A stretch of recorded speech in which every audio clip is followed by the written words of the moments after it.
तो दोस्तों ये वही जगह है जहाँ पे लाक्षागृह महाभारत के समय में बनाई गई थी। आँख का और कई सारे ज्वलनशील पदार्थ जैसे सूखी लकड़ी, चर्बी और घास फूस का वो महल बनाता था, जो कि वो बहुत ही काफ़ी ज्वलनशील था। ऐसा षड्यंत्र दुर्योधन इसलिए करना चाहता था कि वो एक सुई का एक नोक पांडवों को देना नहीं चाहता था। वो मानता था कि अगर हस्तिनापुर का राज सिंहासन को पांडवों के पास चला जाता है तो सारे कौरव इनके गुलाम बन के रहेंगे। तो दोस्तों ये महाभारत काल का जीता जागता सबूत है, जो कि वो उस समय का है जब लाक्षागृह में आग लग गई थी तो पांडव इसी सुरंग के रास्ते बाहर निकले थे। तो दोस्तों मैं आपको सुरंग में घूम के दिखाता हूँ कि कितनी लंबी और कितनी कहाँ तक जाती है सुरंग। तो आइए देखते हैं सुरंग कहाँ तक जाती है। तो देखिए ये कितनी भयानक सुरंग है। यहाँ पे भाई डर लग रहा है, बहुत अंधेरा है। तो हम आ जाए हैं बागपत जिले में, जो कि बरनावा गांव पड़ता है और ये मेरठ से कम 36 किलोमीटर दूरी पर है। ये उन 5 गांव में से एक था जिसे पांडवों ने दुर्योधन से मांगा था। उन्हें पांडव कहे थे कि हमें नहीं चाहिए हस्तिनापुर का सिंहासन, हमें केवल 5 गांव दे दो, हम यही में जी खा लेंगे और हम नहीं किसी परिजन पर इंगुली उठाएंगे।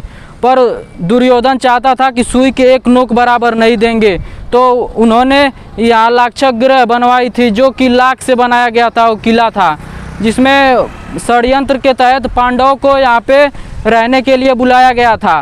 पर विदुर जी थे, उन्होंने गुप्तचरों से अपने सुरंग बनवा दी थी और लाक्षागृह को आग लगाने के बाद उन्होंने सुरंग के रास्ते निकल गए थे पांडव। और ये सुरंग जाके निकलती है, यहाँ पे हिडमा नदी है, वहीं के निकलती है वो सुरंग। तो आइए और दिखाएंगे यहाँ पे लाक्षागृह, जो कि लाख से बना हुआ किला था।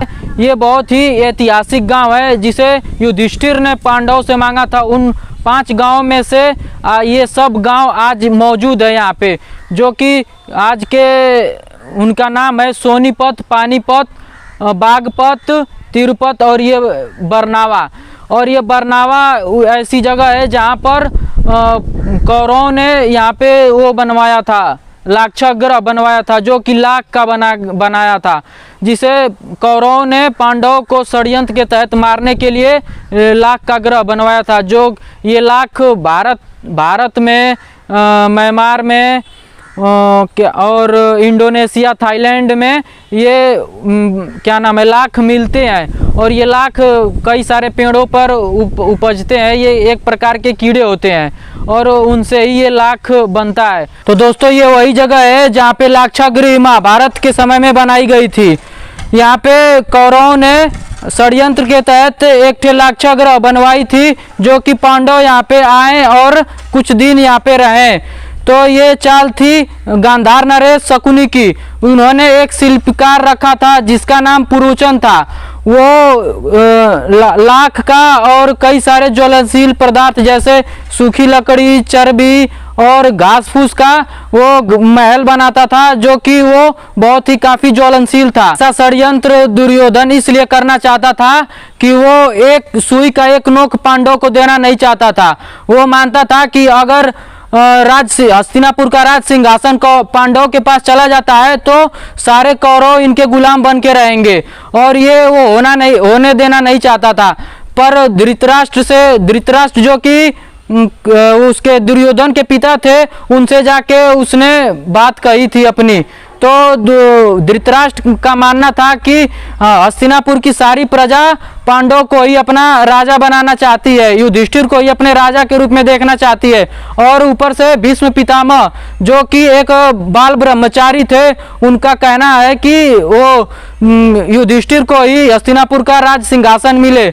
इस कारण वो इनके दुर्योधन नहीं चाहता था कि वो सिंहासन पांडव ले, इसलिए उसने ये षड्यंत्र रचा था। तो उसने धृतराष्ट्र से कहा कि आप कैसे भी कह के पांडवों को वर्णावत भेज दीजिए, जहाँ पे उनके लिए एक शानदार सी महल बनाई गई है। तो धृतराष्ट्र जाकर पांडवों से कहते हैं कि आपके लिए एक बहुत ही बढ़िया प्राकृतिक सौंदर्य से भरा एक थे वर्णावत में, जो कि आज बरनावा में पड़ता है, वहाँ पे एक महल बनी है जो कि काफ़ी सुंदर है। वो ये दुर्योधन का षड्यंत्र था। ये ही लाक्षागृह यहाँ पे मौजूद है, यहीं पे पांडवों को आना था। पर यहाँ पे विदुर जी जो थे वो कौरव के सारे षड्यंत्र को सुन लिए थे। सुनने के बाद उन्होंने इसको प्लानिंग को फेल करने के लिए उन्होंने एक अपने गुप्तचर से गुफा खनवा दी थी, जो कि वो हिडमा नदी के पास जाके निकलती थी, और उसी गुफा के रास्ते पांडव अपनी जान बचा सकते थे। तो दोस्तों ये महाभारत काल का जीता जागता सबूत है, जो कि वो उस समय का है जब लाक्षागृह में आग लग गई थी तो पांडव इसी सुरंग के रास्ते बाहर निकले थे। और जब लाक्षागृह जलाने का प्लानिंग चल रही थी कौरवों के द्वारा, तो वो विदुर जी हैं वो सुन लेते हैं इस प्लानिंग को, और वो इस प्लानिंग को फेल करने के लिए एक लाक्षागृह में सुरंग बनवा देते हैं, ताकि जब लाक्षागृह जले तो पांडव अपनी जान बचा सके, इस सुरंग के रास्ते वहां से निकल सके। तो ये महाभारत काल की सुरंगें हैं, जो कि अब तो ये छोटी हो चुकी है, लेकिन जब वो उस समय थी तो काफी नीचे तक थी और वो आप आराम से यहाँ से निकल सकते थे। तो विदुर जी ने ये सुरंग बनवाई थी अपने गुप्तचर, और ये जो सुरंग बनाया था उसका नाम खनिक था। वो सुरंग बनाने में एकदम माहिर था। तो दोस्तों मैं आपको सुरंग में घूम के दिखाता हूँ कि कितनी लंबी और कितनी कहाँ तक जाती है सुरंग। तो आइए देखते हैं सुरंग कहाँ तक जाती है। तो देखिए ये कितनी भयानक सुरंग है। यहाँ पे भाई डर लग रहा है, बहुत अंधेरा है। और दोस्तों यहाँ पे कोई जानवर भी हो सकता है, कोई कीड़ा उड़ा हो सकता है, खतरनाक जीव हो सकता है जो हमें नुकसान पहुंचा सकता है। ये दोस्तों ये लाक्षागृह में जाके निकलती है और ये सुरंग खत्म होती है, हिडमा नदी है वहां पे ये सुरंग जाके खत्म होती है। दोस्तों विदुर जी जो थे वो कौरव के राजमहल में ही रहते थे और उन्होंने उनकी प्लानिंग को सुन लिया था, जिसके कारण उसने गुप्तचरों से सुरंग बनवा दी और वो धर्म का साथ दिए थे। वो चाहते तो कौरव की ओर से होते, लेकिन उन्होंने धर्म का साथ दिया था, इसीलिए उनका नाम अमर है, इतिहास में लिखा है। दोस्तों यहाँ पे इस सुरंग में काफी अंदर तक और नीचे तक है, यहाँ पे सांस लेने में भी दिक्कत हो रही है। तो दोस्तों अब चलते हैं, निकलते हैं बाहर। भाई बहुत लंबी सुरंग है, गहरी सुरंग है, और यहाँ पे ज्यादा मतलब कि देर तक रहना बहादुरी नहीं है। दोस्तों यही सुरंगें हैं, ये एक नहीं कई सारे सुरंगें यहाँ पे बनाई गई थी। तो दोस्तों इसे सरकार द्वारा इस हमारे जो धरोहर है इसे बचाने की कोशिश की गई है। कुछ पैसे पूंजी लगाकर इसे अभी थोड़ा बहुत बचाने की कोशिश की गई है, लेकिन ये बहुत हद तक ठीक नहीं है। इसे अभी और इस पे खर्च करने की जरूरत है। ये हमारी धरोहर है, ये हमारा इतिहास है, इसे हमें बचा कर रखना चाहिए और हमें अपने युवा पीढ़ी को दिखाने के लिए ये तो रहनी चाहिए ना, इस पे बहुत सारे खर्च करने की जरूरत है अभी भी।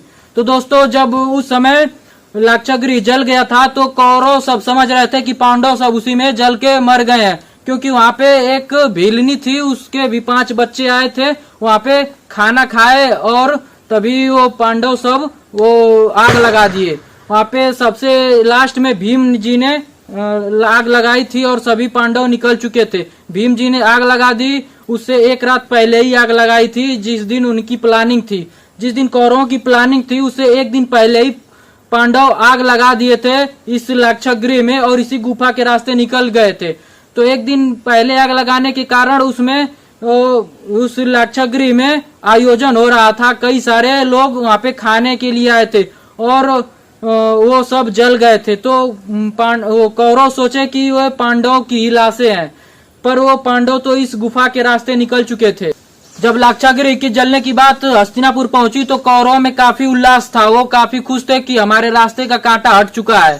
पर वास्तव में जो सबसे ज्यादा दुखी था वो थे पांडव के गुरु द्रोणाचार्य और पितामह भीष्म पितामह तो कई दिनों तक अपने कक्ष से बाहर ही नहीं आए, वो इतने शोक में डूबे हुए थे। और कौरव सारे सब अपना खुशी में थे और उन्होंने भी कुछ अपना दुख व्यक्त किया, पर वो सब दिखावटी दुख था उनका। दोस्तों मैंने खूब देखा है कि जहाँ पे कोई ऐतिहासिक स्थल या धार्मिक स्थल हो वहाँ पे बंदर आपको जरूर मिल जाएंगे। तो यहाँ लाक्षागृह में भी आपको बंदर मिल जाएंगे। देखिए ये बंदर हैं। देखिए दोस्तों ये यही है गुरुकुल, और यहाँ पे लड़के पढ़ाई करते हैं, अपने शास्त्र और विज्ञान का सभी चीज़ों का अध्ययन करते हैं। और ये काफ़ी पुष्ट माने जाते हैं शारीरिक रूप से भी, क्योंकि उन्हें बताया जाता है कि आप कैसे रहेंगे तो आपका आचरण बढ़िया होना चाहिए। आप धार्मिक किताबें पढ़ें और अपना शरीर को स्वस्थ रखते हैं। वो ऐसे नहीं कि उनका आचरण हीन हो, वो काफ़ी बेहतरीन उन्हें शिक्षा दी जाती है गुरुकुल के बच्चों को। तो दोस्तों मैं अभी वो टीले का वीडियो बना रहा था जो लाक्षागृह पे बना दिया गया है। मैं उसकी वीडियो बना रहा था, तभी एक पुलिस कप्तान साहब वो आए और उन्होंने कहा कि इसका वीडियो का परमिशन नहीं है, आप यहाँ वीडियो नहीं बना सकते, क्योंकि यहाँ पे हिंदू और मुसलमानों में थोड़ा विवाद हो गया है, क्योंकि वो इसको एक वो अपना मकबरा मानते हैं, टीला अपनी मजार मानते हैं। मैंने देखा है कि जहाँ जहाँ हिंदुओं का धार्मिक स्थान है वहाँ पर ये मुसलमानों का कुछ ना कुछ जरूर निकल आता है। ये पता नहीं कब इसका सॉल्व होगा। इनका देखो, जहाँ देखो तहाँ इनका एक ठे अपना अलग ही रहता है। ये औरंगजेब जब आया था इसने ही पूरे हिंदू मंदिरों को तोड़ने का आदेश दिया था, और ये हिंदू मंदिरों को तोड़कर और ऊपर से केवल अपना एक ढांचा बना देते हैं जो कि मजार टाइप का होता है। और ये तभी से ये विवादों का चलन चल चुका है। इसको पता नहीं कब इसका हल निकलेगा, सुलह होगा, पता नहीं, इसका कोई मतलब नहीं है यार। हद है यहाँ पे।